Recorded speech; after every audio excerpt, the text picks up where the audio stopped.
Shalom, saudara yang dikasihi oleh Tuhan. Jumpa kembali di dalam program Alkitab Menyapa. Dan hari ini kita akan belajar dari Injil Yohanes pasal yang ke-13 ayat 34 dan 35. Demikian firman Tuhan. Aku memberikan perintah yang baru. Ini Tuhan Yesus yang berfirman ya. Aku memberikan perintah baru kepada kamu, yaitu supaya kamu saling mengasihi sama seperti aku telah mengasihi kamu. Demikian pula kamu harus saling mengasihi. Dengan demikian, semua orang akan tahu bahwa kamu adalah murid-muridku, yaitu jikalau kamu saling mengasihi.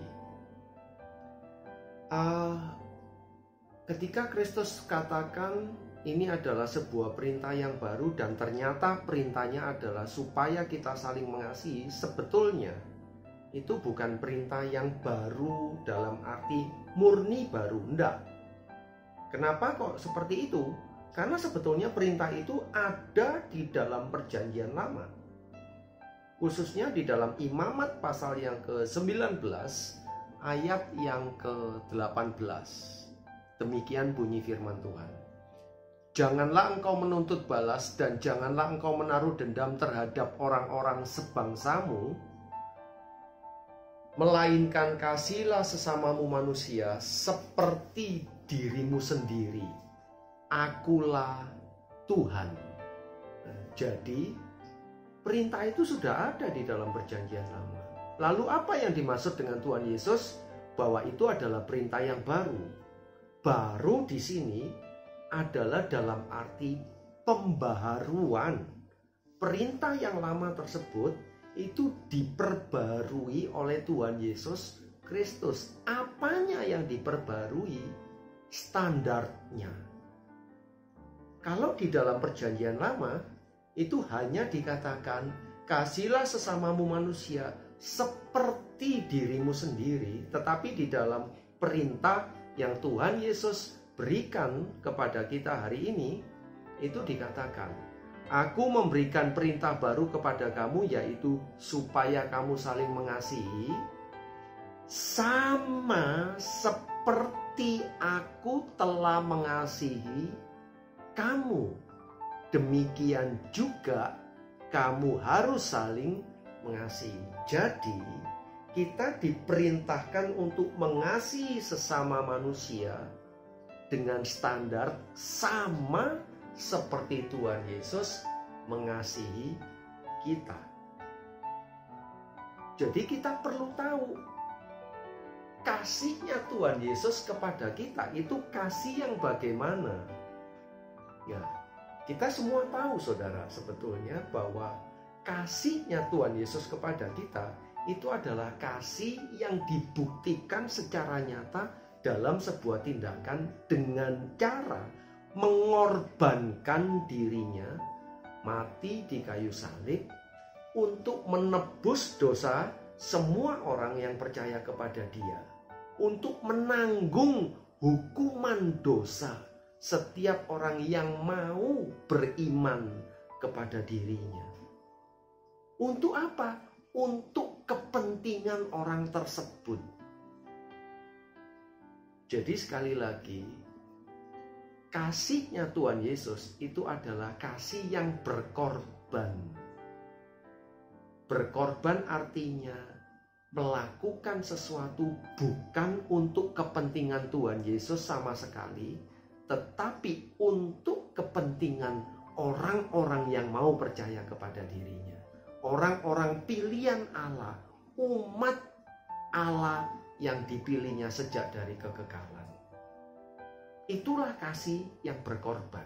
Itulah kasih Tuhan Yesus. Nah, kita diperintahkan untuk mengasihi dengan cara mengorbankan diri kita. Artinya, kita harus mengasihi sesama dengan cara melakukan sesuatu demi kepentingan orang itu dan bukan sama sekali demi kepentingan kita. Sama sekali tidak boleh melakukan sesuatu untuk kepentingan diri kita. Ketika kita harus menyatakan kasih kita kepada sesama kita. Inilah yang dimaksudkan oleh Tuhan Yesus dengan standar yang baru yang sudah diajarkannya di dalam bagian ini. Tuhan memerintahkan supaya kita saling mengasihi dengan cara mengorbankan diri kita, bukan mendapatkan keuntungan dari dalam kasih yang kita nyatakan kepada mereka. Nah, bagaimana dengan kasih kita selama ini? Khususnya mungkin di dalam keluarga. Mungkin di dalam relasi antara suami istri atau orang tua dengan anak.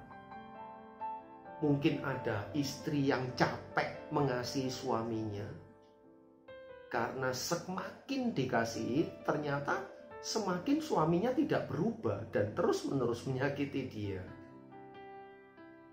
Bagaimana dengan kasih orang tua terhadap anaknya atau anak kepada orang tuanya? Yang selama ini kita lakukan di dalam keluarga kita. Nah, saudara, ingatlah baik-baik, kita mengasihi bukan supaya dia berubah.